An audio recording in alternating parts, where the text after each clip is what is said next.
Everyone, this is FaZe and welcome to my channel. I've been using the all-new M2 iPad Air for quite a few weeks now, and I really like it. In fact, I did a full review on this new iPad Air, which you can click the link above or in the description below to check that video out. I've also done a full review on the M4 iPad Pro, so you can watch that on my channel as well. Now, when I uploaded the review of the new iPad Air, a lot of people were asking for a comparison between this new M2 iPad Air with the last generation iPad Pro model, which also had an M2 chip. And that got me wondering that if you could find a nice deal on an 11-inch or a 13-inch iPad Pro with the M2 chip, would that be a better purchase than the new iPad Air? Because I've used the M2 iPad Pro. That was my iPad for the longest time before I upgraded to the new M4 iPad Pro. I also have the review on the M2 iPad Pro on my channel. You can watch that and compare it to the M2 iPad Air's review of mine. But what I've done is I've gathered some thoughts of the iPad Pro with the M2 chip, and in this video today, we're going to compare that to the new iPad Air.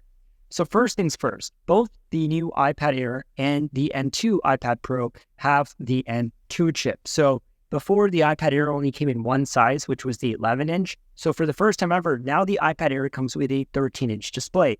There was a time when a lot of people were jumping to the iPad Pro because they wanted the larger display. Even though they weren't pro users, they paid that extra price just to get that larger display. And now Apple is finally introducing the 13-inch display to the iPad Air. And that's sort of where the similarities kind of stop with the display size and the M2 chip, because there are a lot of other things that make the M2 iPad Pro a better purchase. So for example, with the iPad Air, you get a liquid retina display. It's a great display, but when you start comparing that to the display of the M2 iPad Pro, a liquid retina XDR display. So what exactly does Apple mean by XDR?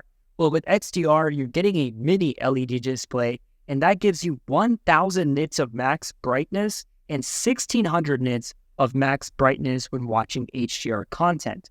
So 1000 nits is quite bright, and 1600 nits is extremely bright when it comes to, just HDR content. Now, when you compare that to the iPad Air's display, that maxes out at just 600 nits. Now, if you watch my review of the new iPad Air, I said that the display was decent and it's not bad, but there's a part in my review where I show it outdoors and it's really, really hard to see. So if you're someone who's always outdoors, then this new M2 iPad Air may not be the device for you because it's extremely hard to see what you're looking at in bright sunlight.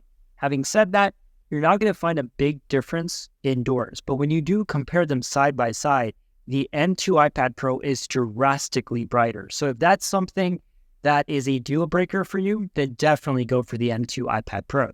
However, the one thing about the display, which makes the iPad Pro so much better than the iPad Air, is the 120 Hz ProMotion display. That display is incredible. Now, when Apple first came out with the ProMotion display on the iPad Pro, I used it, and at first, I didn't really find a big difference. It's one of those things that you don't really find a big difference till it becomes a part of your day-to-day usage.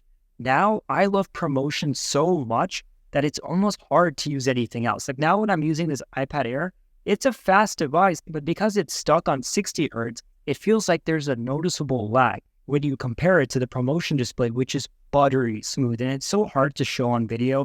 But what I recommend is go to the Apple Store, play around with an iPad Pro, and see how smooth that device is. It's really, really nice. So ProMotion display alone is a reason why I would personally go for the M2 iPad Pro and not the M2 iPad Air. Now, another big difference between the iPad Pro and the iPad Air is that the iPad Pro has Face ID, whereas the iPad Air has Touch ID.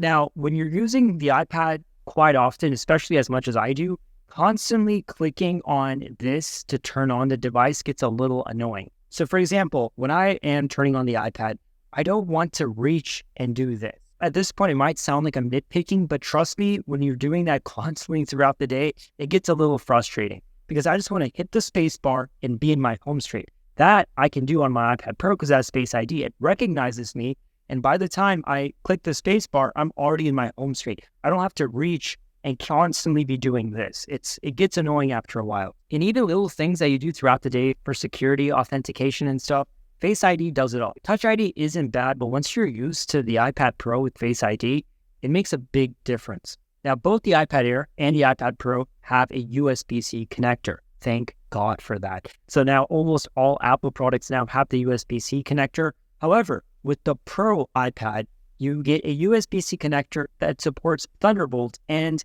USB 4. So what exactly does that mean? That means that the file transfer speeds with this USB-C connector is drastically faster. So if you're a video editor or you're just, importing or exporting big files and documents, it's a lot faster with the iPad Pro. I wouldn't say that makes a huge difference on a day-to-day basis, but if you are someone like me, for example, I am, literally exporting gigabytes of storage onto a flash drive and I'm writing all these big files. So for me, this connector on the Pro makes a big difference. But once again, that's something that is more personal preference, I would say. Also, you get landscape stereo speakers and 2 microphones with this iPad Air, whereas with the iPad Pro, you get 4 speakers and you get 5 studio quality microphones. And also, if you're just watching a lot of movies in general, the iPad Pro is drastically louder. So it almost gives you like that movie theater experience when you're watching stuff on the iPad Pro. It's not bad by any means on the iPad Air. It's just better on the iPad Pro. Next up, though it's a small thing, it does make a big impact. If you are someone who's used a previous iPad Pro or a previous iPad Air or even an iPad mini, and you've been using the 2nd generation Apple Pencil, well, it's no longer going to work on this iPad Air. You are going to need to shell out and buy an all-new Apple Pencil Pro because that's the only one compatible with the iPad Air. That in the USB-C Apple Pencil, but I have no idea why anybody would get a USB-C Apple Pencil because it just sucks when it comes to, plugging it into the USB-C connector to charge it.